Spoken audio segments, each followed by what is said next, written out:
welcome to another Tech Tip Thursday. Today I'm back with some Kahoot, and this might be a little bit of a review, but might not be a way that you've thought about using Kahoot before.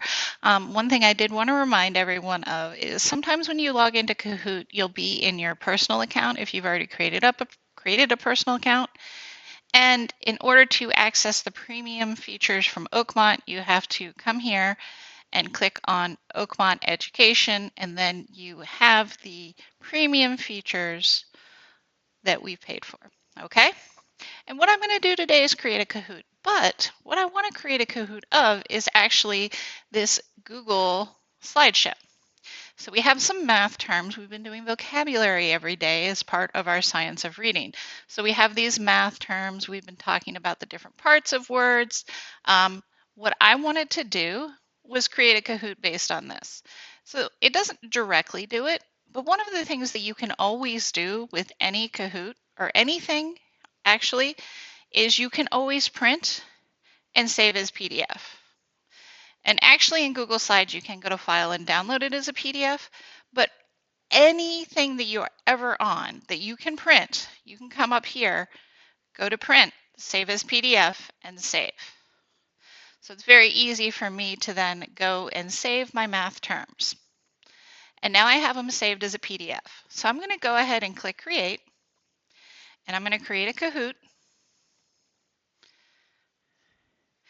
And I'm going to do the generator based on a PDF file. And now I'm going to take that PDF that I made from my Google Slides. And right now it automatically has all selected. I can go in and select individual ones, but I'm going to go ahead and leave it on all. And I'm going to click Generate. And it's going to go through the document, and it's going to generate based on the document. So how many sides does a polygon have, right? That is definitely a question that I want, so I can go ahead and add it, right? So I'm going to go through, and this has it. Notice that it's populating down here. Right now it's at 11.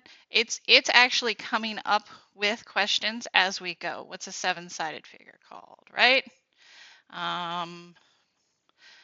Some of these are not as important. Like we talked a little bit about the fact that September, even though as the root sept isn't the 7th month, kids don't really need to know that. That's more like a fun fact that sort of helps the idea of September stick in their brain, or the idea of sept stick in their brain. How many sides does a pentagram have? That's a good, or pentagon too, but how many sides does a decagon have? Or a decagon has 10 sides. This is a true or false. I don't know how I feel about that. We did talk about paragon, the perfect shape, so I'm going to go ahead and add that. Variable means the perfect shape.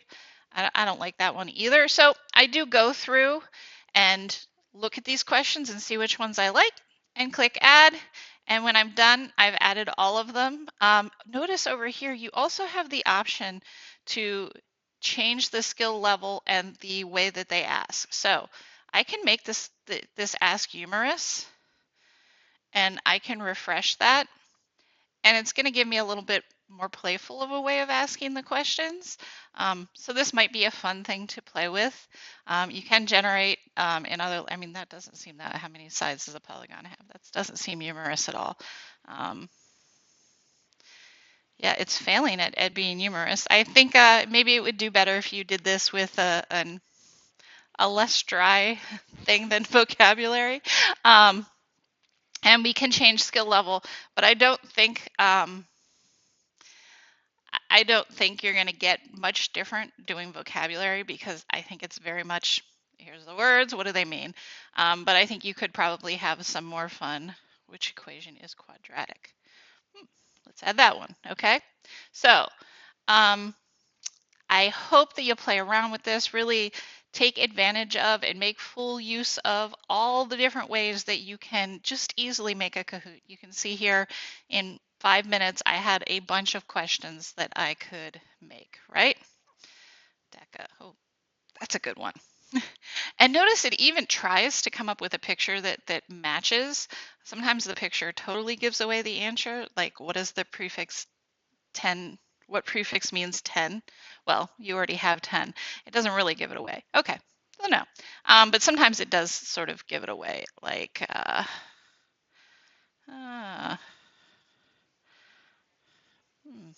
I'm trying to find one more. The picture does give it away. Sometimes it does. Sometimes it does not. Oh, like true or false equations use the equal sign. I mean, it gives you the equal sign. I guess that could be a red herring, but anyway, hope you have fun. Hope you're having a great beginning of school, and I wholeheartedly encourage you to try a Kahoot. The kids always, always love it, and they beg for them. Have a great week.